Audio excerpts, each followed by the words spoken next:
కుమార్ మరి ఆయన డీసీపీ దాదాపు 12-13 కేసులు పెట్టిండు. మా కార్యకర్తని చాలా అన్యాయంగా ఓ కేసులో ఇరికిస్తే నేనే వెళ్ళి బయటికి తీసుకొచ్చే పరిస్థితి వచ్చింది. మీరు చెప్పండి రాగానే అట్లుంటుంది అన్న సిచ్యువేషన్. నువ్వు రూలింగ్ గవర్నమెంట్ పోయినావు, ఒక పార్టీలో మా పార్టీలో గెలిచేసి బీఆర్ఎస్ పార్టీ గెలిచేసి రూలింగ్ గవర్నమెంట్లో పోయినప్పుడు నీ మీద కానీ నీ మనుషుల మీద కానీ ఎవరైనా రూలింగ్ పార్టీలకు ఎవడతారా? ఏదైనా ఇల్లీగల్ యాక్టివిటీ చేస్తే ఏదో చట్టరీత్యా చట్ట వ్యతిరేక చర్యలు పనులు చేస్తే తప్ప మీద కేసులు పెట్టాడు.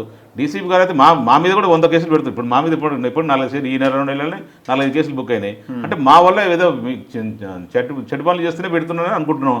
నువ్వు కూడా అంతే కదా. నువ్వు రూలింగ్ పార్టీలో ఉండి ఒక ఎమ్మెల్యే ఉండి స్థానిక ఎమ్మెల్యే ఉండి నీ మీద పెడుతున్నా అంటే నువ్వు ఎంత పెద్ద తప్పులు చేసింటే నీ మీద కేసు పెట్టాలి. అది ఆలోచించుకో ఒకసారి.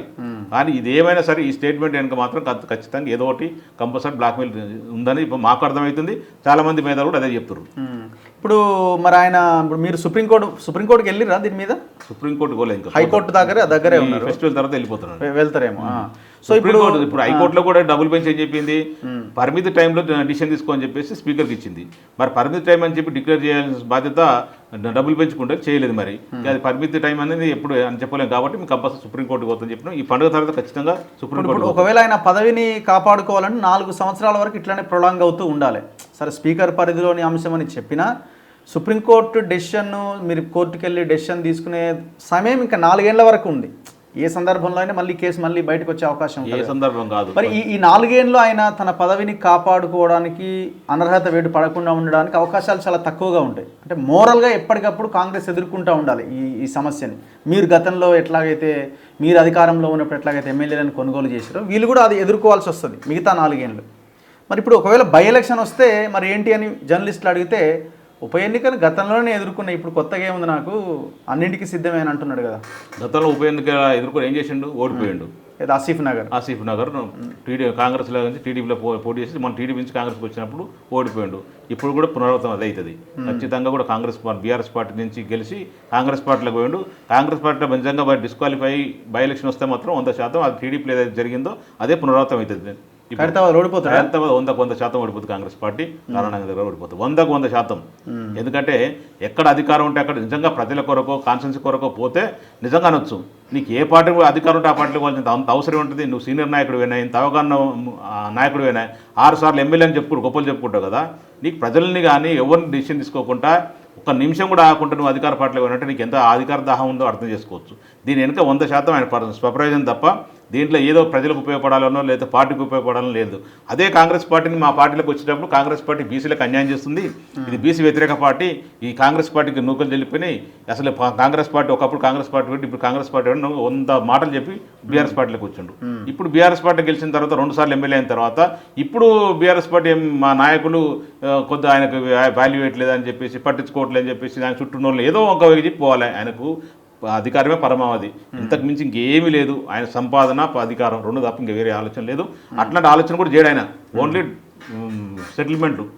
బై ఎలక్షన్ వస్తే మీరేనా మరి టీఆర్ఎస్ 100% కేసీఆర్ గారు పిలిచి నన్ను దానవ నాయక్ అందరికీ కొంత సీనియర్ నాయకుడు వచ్చిందని చెప్పేసి గౌరవించినాం. ఆ గౌరవం నిలబెట్టుకోలేదు. నువ్వేం మనసులో ఏం పెట్టుకో, ఖచ్చితంగా నువ్వు టికెట్ ఇస్తాను. నువ్వు 100% క్యాడర్ ఇబ్బంది కాకుండా క్యాడర్ని టచ్లోకి వెళ్ళిపో, క్యాడర్ మంచి చూసుకో. నువ్వు 2014, 2018 దాకా ఎట్ట పని చేసినావు, అంతకుముందు ఉద్యమ సమయంలో ఇన్ఛార్జ్ కూడా ఎట్ట పని చేసినావు, అంతకన్నా రెట్టించి పని చేయి, ఖచ్చితంగా మనం గెలుస్తున్నాం అని చెప్పి హామీ ఇచ్చిండు. ఖచ్చితంగా ఎప్పుడు హామీ ఇచ్చారు? మొన్న ఎంపీ ఎలక్షన్ తర్వాత, ఎంపీ ఎలక్షన్ ముందు, ఎంపీ ఎలక్షన్ తర్వాత కూడా కలిసింది. బై ఎలక్షన్ వస్తుంది అన్న ధీమాలో 100% వస్తుంది బై ఎలక్షన్. మేము ఎందుకు అంటే మా బీఆర్ఎస్ పార్టీ నుంచి 10 మంది ఎమ్మెల్యేలు వేరు, 10 మంది ఎమ్మెల్యేలలో 9 మంది ఒక ఎత్తు, ఈ ఒక్క మనిషి ఒక ఎత్తు. ఎందుకంటే ఈయన టెక్నికల్ ఎవిడెన్స్ ఉంది, స్ట్రాంగ్ ఎవిడెన్స్, ఇంకా అంతకన్నా ఎవిడెన్స్ ఏం దొరకదు. ఎలక్షన్ కమిషన్ దగ్గర ఉంది, అంతకన్నా ఎవిడెన్స్ ఏం లేదు. ఖచ్చితంగా ఈయన డిస్క్వాలిఫై 100% ఉంది, అవకాశం ఉంది. ఖచ్చితంగా బై ఎలక్షన్ వస్తుంది. ఖచ్చితంగా బై ఎలక్షన్ వస్తే నేను నిలబడతాను, 100% దాన నాగేంద్ర మీద గెలుస్తాను. కొత్త క్యాండిడేట్ వస్తాడే మీ పార్టీలో కూడా? లేదు, అట్లేం లేదండి. అట్లే కంపల్సరీ ఇస్తారు. నాకు ఆల్రెడీ ఈయనకు వచ్చిందని చెప్పేసి ఈయనకి ఇచ్చారు అంతే. బీసీ నాయకుడు, చాలా పెద్ద నాయకుడు వచ్చిండు, హైదరాబాద్లో మన పార్టీని నమ్ముకొని ఇచ్చిండు కాబట్టి గౌరవిద్దామని చెప్పి ఇచ్చారు. ఆ గౌరవాన్ని కాలతుంది అనుకుంటా పోయిండు. సరే ఎలక్షన్ ఎందుకనో డైరెక్ట్ పోయి కేసీఆర్ని కలిసే ప్రయత్నం చేస్తాడు, నేను బీఆర్ఎస్లోనే ఉంటాను బ్యాక్ వెళ్తాడు, ఇక అయిపోతుంది కదా. అట్లాంటి అవకాశమే లేదా? అట్లాంటి చెప్తారు కదా, ఒకటి కాదు 100కు 100% అవకాశం లేదు. దానా నాగేంద్ర గారు కదా, కడియం శ్రీగారు వచ్చినా ఇంకెవరు వచ్చినా కూడా పార్టీలు తీసుకోవద్దని డిసిషన్ తీసుకోరు, పార్టీలు తీసుకోరు. పార్టీ కష్టకాలంలో తన్నుకుంటూ పోయిన వాళ్ళని, పార్టీని అవమానించిన వాళ్ళని, పార్టీ నాయకత్వం అవమానించిన వాళ్ళని ఎందుకు తీసుకుంటారు చెప్పండి? మా దాంట్లో కేటర్ తక్కువ ఉందా? ఆ రోజు రాజకీయ పునరీకరణ సమయంలో మేము కూడా ఉద్యమ సమయంలో పార్టిసిపేట్ చేయలేదు, కనీసం మేము కూడా బంగారు తెలంగాణ భాగస్వామ్యం అవుతాం, మేము కూడా తెలంగాణ ప్రజలకు సేవ చేస్తామంటే సరే గౌరవించి తీసుకున్నాడు. ఆ గౌరవాన్ని ఈరోజు కాలదనుకుంటూ పోయారు.